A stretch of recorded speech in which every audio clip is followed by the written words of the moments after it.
প্রশ্ন আছে একটা, 7টা কাজ বলতে হবে। জি, আপনি আগে হাত তুলেছেন, দাঁড়ান।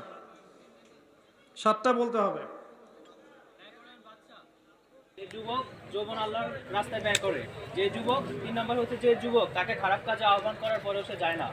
4 নম্বর হচ্ছে যে চোখ আল্লাহর জন্য কাঁদে। 5 নম্বর যার মসজিদের সাথে অন্তর লেগে থাকে। 6 নম্বর হাত দিয়ে দান করবে, ডান হাত বাম হাতেরটা জানবে না। 7 নম্বর যে দুজন আল্লাহর জন্য পরস্পরকে ভালোবাসে। মারহাবা, মাশাআল্লাহ মাশাআল্লাহ। আপনি সামনে আসেন।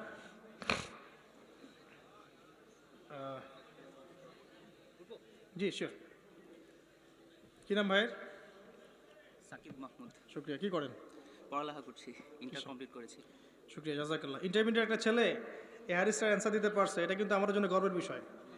আমার পক্ষ থেকে তার জন্য একটা হাদিয়া থাকবে, সবার সামনে দিব না ইনশাআল্লাহ। আপনি পরে আমার সাথে দেখা করেন ইনশাআল্লাহ, ঠিক আছে? শুক্রিয়া, জাযাকাল্লাহ। আরও প্রশ্ন আছে?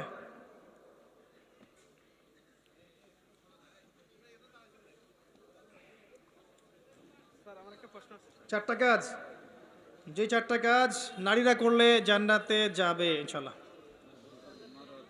জি, জোরে বলেন।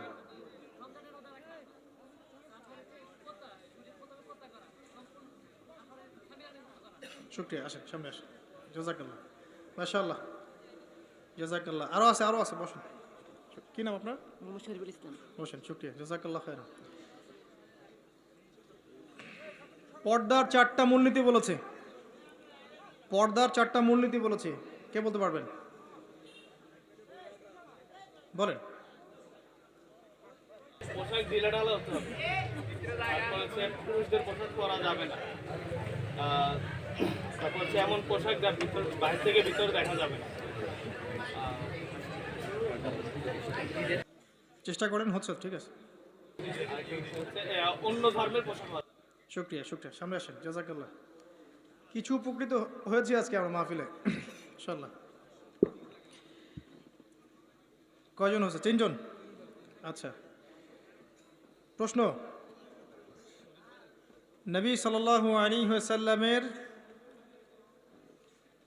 জান্নাতের সুসংবাদ প্রাপ্ত 10 জন সাহাবীর নাম বলতে হবে, পারবেন? একজন হাত উঠান, কে পারবেন? 10 জন জান্নাতের সুসংবাদ প্রাপ্ত সাহাবীর নাম কে বলতে পারবেন? হাত উঁচু করে সাহস করেন, সমস্যা নাই। উত্তর দিতে না পারলে তো আমি হাদিয়া ফেরত নিব না আপনার কাছ থেকে। জি প্লিজ বলেন। শুক্রিয়া।